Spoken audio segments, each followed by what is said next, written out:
Hey guys, welcome to the final island. I'm extremely sorry for the late upload. We just got to Island 5, so use this as a general guide. I wasn't able to play this multiple times as there's not a lot of time within the event.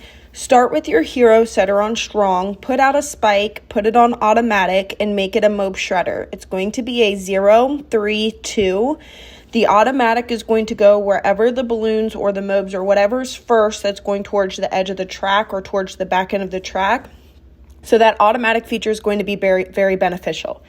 If you're not familiar with this particular boss is going to spit out lava, it's going to freeze towers, and it's going to overheat.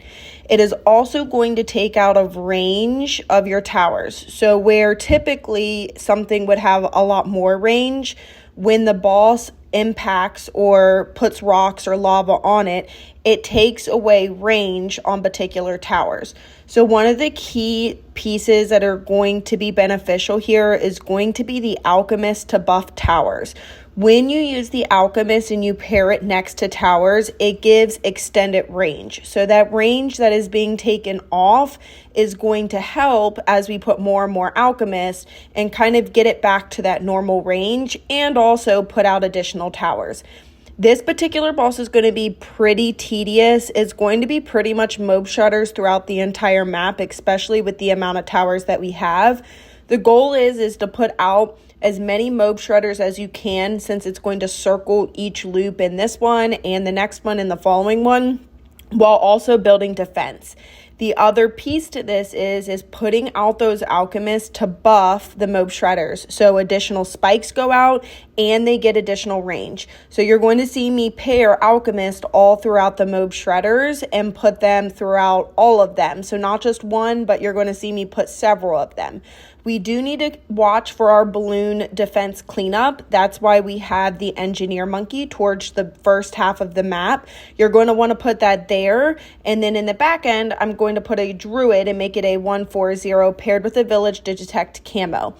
The engineer monkey at the top, that's where all the balloons are going to come out. So we want to upgrade to a T5 balloon trap as quickly as possible. We want to make it a 015. When that balloon trap becomes full, it's going to empty and generate income. Even when the balloon trap is at a 014, it will give you income, just not as much. So you're going to see me kind of continue on these mobs, because it's a perfect tower to use where you can do it. The main thing is like I said, use those alchemists to buff all of your mob shredders to give it more of a range, and then also have additional spikes. You can leave out all of the mob shredders, but as the boss starts to exit and move towards the next loop, you're going to want to sell all of the ones on the back end and then continue building. The T4 spike that I created as a 140, we're slowly going to start upgrading to build up to a T5, a 150. But before we do this, remember, we want to upgrade that engineer trap first, if possible. That way we have that ability to where we're constantly getting income, and then we'll start generating so much income, we'll be able to start slowly upgrading T5s. With this particular boss, it targets your high-priced towers or your strong towers. You want to have a lot of similar price towers, or a lot of towers that are out there that are similar in price, because when the lava comes out, not all of them will be impacted. And if you only have T5s out, then that tower is going to be targeted and the lava is going to go on there, freeze it, take away its ability, and then you're not going to have as much damage. So having similar priced towers is a good effective strategy until you can slowly start upgrading to T5s and not just having a T5 out there. So as you saw, I upgraded my engineer trap. Make sure you target that trap right at the beginning of the map so it soaks in all of the mobs and you're constantly getting income each time that trap is filled. The next piece is going to be the exact same. We're going to continue the mob shredders over on the right hand side because it's going to loop and loop in there. When it's looping, you're going to make sure that you pair these with alchemist all throughout that little loop. So then all of the mob shredders are within range of an alchemist at all times. What we're going to be saving up for is going to be the T5 spike. We want to make it a 250, but this is a perfect, effective strategy to continue the mob shredders while this continues to loop, because while these spikes are going, it's going to constantly throw spikes in that little loop. I have my accessibility down, that's why you can't see my spikes, but you're going to see where we're just going to continue this strategy. The other piece that is a good tower, as long as it doesn't freeze, is I'm going to use an engineer monkey. Once I upgrade the T5 spike to a 250, I'm going to pair it with an engineer monkey and do the middle path. When it does the middle path, it will boost the tower of whichever one that you select.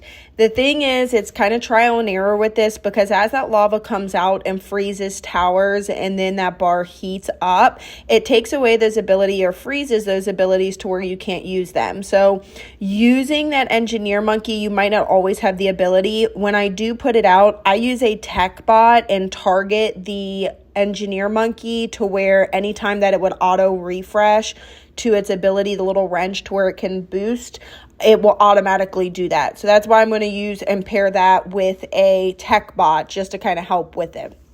The other T5 tower that we're going to work up towards is going to be a T5 top path plane. It's going to be you can do a 520 or 502, whichever one that you want to do. If you want to do the 502, you can put it within range of the village where we have the druid out as well. But the main thing is continuing these mob shredders. It's very tedious. It's very micromanagey, but the towers that we have, it's not like we can turn around and sell and create a dark paragon, which would be perfect. But unfortunately, we can't. So we'll continue on these. As the boss is going to exit and start moving towards the next loop, you're going to want to turn around and sell all of those mob shredders, all of those alchemists towards the back end, and continue on. Once you kind of fill up, then you can start preparing for your next T5. The mob shredders are a good effective strategy because they're similar in priced and low priced and similar in tier. So as they freeze, those spikes that are already out there are still going to be out there. But we also want to have those high priced T5 towers that are going to do a lot more damage off of the boss. So as you start selling the ones in that second loop, you can start preparing and building for your second T5, which is going to be that top path plane there. And I am going to pair mine with an engineer monkey as well to try to ultra boost it. Remember, with that one, since it freezes, it might not, if that wrench doesn't refresh, then you won't be able to have that every single time. So if you don't want to use that, you don't have to on the boosting, but when it does boost, it's going to give you a lot more damage as well. Once you get that upgraded all the way to a T5 as a 502 or a 520, whichever one you want, and then you can go ahead and ultra boost that plane as well. Continue to fill up with the mob shredders all around this third loop. Make sure you pair with alchemist, that way it gives you extended range, but with this boss, it's pretty much going to give you normal range, so then that way it hits into the middle part, and then also throws additional towers and stuff as well too. Another great tower to pair with this is, I know we did a T5 top path plane as a 520, but you can put out several more of 420 planes. Those are a great strategy, and then the bottom path plane as well. There is a limited number of towers, so you just want to keep in mind if you start putting out a lot of towers where I have the mob shredders, and then you're going to see me go ahead and put out the planes. If I hit the maximum number, when you want to, just go ahead and sell one of the low price similar tier towers and start preparing for the next T5, since we are limited on the number of towers that we can have. So you will see me do that. Filling this up with mob shredders, I'm going to then switch to the planes and continue spamming the 420 planes. Once I hit the maximum, you can just sell either a mob shredder or a 420 plane and then start working on another T5 to help with that damage. And as the boss starts exiting out this third loop, the mob shredders are no longer going to be an effective strategy because it's not going to continue to loop and loop and loop. So what you'll see me do is, as it starts to exit, I'm going to turn around and sell every single mob shredder, and I'm going to create a T5 bottom path. And I'm going to make it a 025. You can make it a 205, whichever one you want to do. And then that way we have another high price T5 tower 4, and then we can start looking at other strategies. So it's very tedious up to the first loop, the second loop, and the third loop, because essentially all you're going to be doing is putting mob shredders and pairing them with the alchemist. You can never have too many alchemists, because as where this boss hits, it's going to decrease range, which means it's going to decrease range of your alchemist. So that's why you have me see that I have so many alchemists paired next to each other. That way each mob shredder I know is going to be affected by that alchemist and give that extended range, and also to where additional spikes are coming out on the track. After I create that T5 plane, which is going to be next because the boss is getting ready to exit, I'm going to make it a bottom path. I'm going to start working on bombs. Bombs are going to be a great strategy for this one as well. You can switch out if you want, but I'm going to do the middle path, and every time that ability refreshes, we're going to go ahead and use it. And the only other piece that I'm going to do as well is going to be additional bombs. They're going to be 0, 4, or 2, 4 zeros, and just keep using each one of the abilities to try to get off as many rounds as possible. Like I said, this is a very early strategy for me. I didn't get to mess around with this. This is my least favorite boss, and I feel like this is the boss that I am least effective at. But we just got to the final boss, and I wanted to get some sort of guide out to you to where you can have something to go off of. Feel free to modify. There's so many different strategies. The main thing, like I said, with this boss is going to be pairing your towers with the alchemist, especially if you're using the mob shredders, because it's going to give that extended range and give additional towers. Try to upgrade your engineer monkey bottom path and make sure you put it at the top end of the map. That way it's going to give you additional income, and then you can put out a lot of T5 towers. And you can also use that engineer monkey to ultra boost your towers as well to kind of help with that damage.